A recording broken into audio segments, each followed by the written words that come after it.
قالوا انا للہ و انا الیہ راجعون۔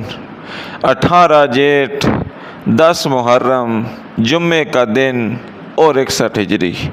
ناظرین کرام، آج وہی دن ہے جس دن نواسہ رسول حضرت امام حسین علیہ السلام یہ صدائیں دیتے تھے کہ اے علی اکبر، علی اکبر مجھے کچھ نظر نہیں آتا، علی اکبر میری بینائی چلی گئی ہے، علی اکبر میں غریب ہو چکا ہوں، میری کمر ٹوٹ گئی ہے۔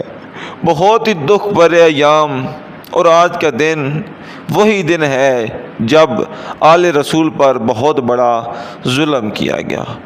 امام حسین علیہ السلام کی قبر مبارک کی زیارت کرانے سے پہلے آپ کو میں اس جگہ کی زیارت کراتا ہوں جہاں پر نواسہ رسول حضرت امام حسین علیہ السلام کے گلے کو کاٹ کر تن سے جدا کر دیا گیا 13 ضربے لگا کر۔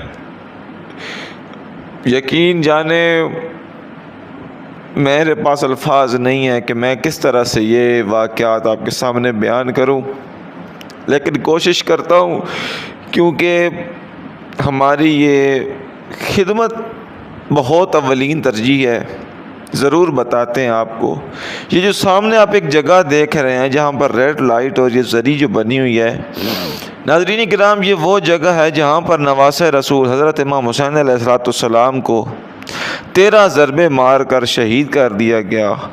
اور جب ضربے چل رہی تھیں تو بی بی فاطمہ زہرا سلام اللہ علیہا نے مولا حسین علیہ السلام کے سر مبارک اور گردن مبارک پر ہاتھ رکھ کے بولا، اے کمینے، میرے حسین کو نہ مار، میں نے چکیاں پیس پیس کے پالا ہے، یہ میرا وہ بیٹا ہے کہ اس کا ایک بال جب میں کنگھی کرتی تو ٹوٹ جاتا تو میں سارا دن روتی رہتی، نہ مار کمینے، نہ مار، میں نے چکیاں پیس کے پالا۔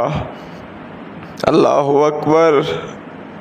پرساں دے اپنے مولا کو، مولا کی مقتل گاہ آپ لوگوں کے سامنے ہے، رج رج کے پرسا دے میرے مولا کی مظلومیت کا۔ مولا حسین آپ کے اہل و عیال کے قربان ہونے کے بڑے ارمان، میرے مولا، میرے مولا، ہماری جانیں قربان آپ ہیں، میرے مولا، میرے مولا، آپ کے بڑے ارمان، آپ کے اکبر کے بڑے ارمان، آپ کے اصغر کے بڑے ارمان، آپ کے غازی کے بڑے ارمان، آپ کے قاسم کے بڑے ارمان۔ اللہ اکبر۔ زائرین کرام، میں بول رہا ہوں لیکن میں کیا بتاؤں کہ میری اس ٹائم کیفیت کیا ہے یہ مقتل گاہ کی زیارت کراتے ہوئے۔ اس جگہ کو ایک ایسا شرف حاصل ہے